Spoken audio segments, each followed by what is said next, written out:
all my accounts had been seized. I'd lost every cent, millions of dollars in an instant. The Fed seized everything. I got home. I made it to my mom's house. I called my lawyer. They called the feds, and the feds said, we have on good evidence that she has been making her money illegally, and so we have seized her money. We're not pursuing any criminal indictment right now, but if she wants to go on record and tell us how she made this illegal money, then we might. So I went away. I moved in with my mom. I didn't have any money. I didn't even have a bank account. They were all shut down. All the beach houses, the penthouse apartments, the cars, the friends, the parties, it was all gone. And I was raised that when you fall down, you get back up.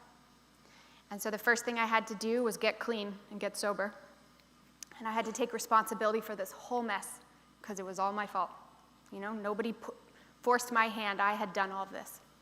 And then what I needed to do was I needed to figure out a way to live. A couple years ago, I had taken responsibility for my actions, and I had been determined to do that.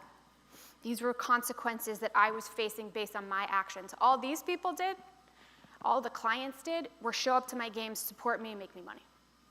So to turn on them in this instance just didn't feel right. And so I turned down their offer, and I waited to be sentenced. And I got real lucky with the judge that I got in my case. He was very disappointed in my life choices. He made that super clear. But he said, listen, I don't believe in overpopulating prisons with a girl that raked a game of Texas Hold'em.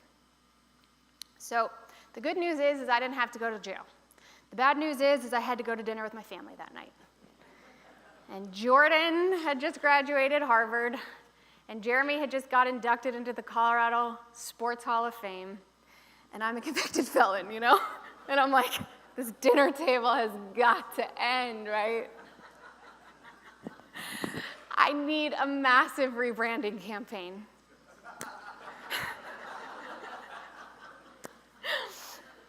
And so I decided that I would go for it, you know? And I thought that the way out was the story. I thought the story was the way out. And so I decided that I would write the book, and then I would go get a prolific screenwriter to write the movie. And everybody told me I was crazy. But I just, you know, I went to lawyers and managers and anyone who would listen to me, and I said, can I get a meeting with Aaron Sorkin? Because he was my favorite writer, and I thought that he wrote with a damn lot of humanity and intelligence. And so finally I got a meeting with him, and I told him my story. And he said, he listened, and then he leaned back in his chair, and he said, man, I've never met someone so down on their luck and so full of themselves. I was like, so are you in? And he was. And so 4 years ago, I was pleading guilty in federal court, and last year I got to go to the Oscars. What a country. So, you know, poker's got a lot of metaphorical significance to life. You've got a set of data in front of you, mathematics, statistics, human behavior. You have to make choices, and those choices have consequences. And I watched these games. I watched thousands of hours of some of the world's most prolific people play this game.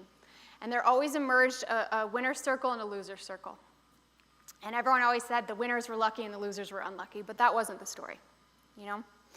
The winners had a certain amount of mental mastery over their emotions. They were able to stay out of greed. They were able to make rational choices. They didn't have revenge. You know, they weren't seeking revenge. They were sticking to their intellectual choices. They played the long game. They weren't just looking at what's in front of them. They were looking 5 steps out.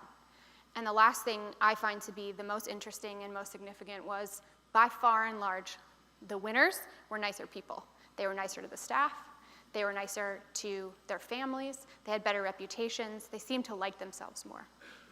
So maybe there's not so much to this luck thing, and it's more about how you show up in the world, especially when it gets turbulent, because turbulent it gets, you know?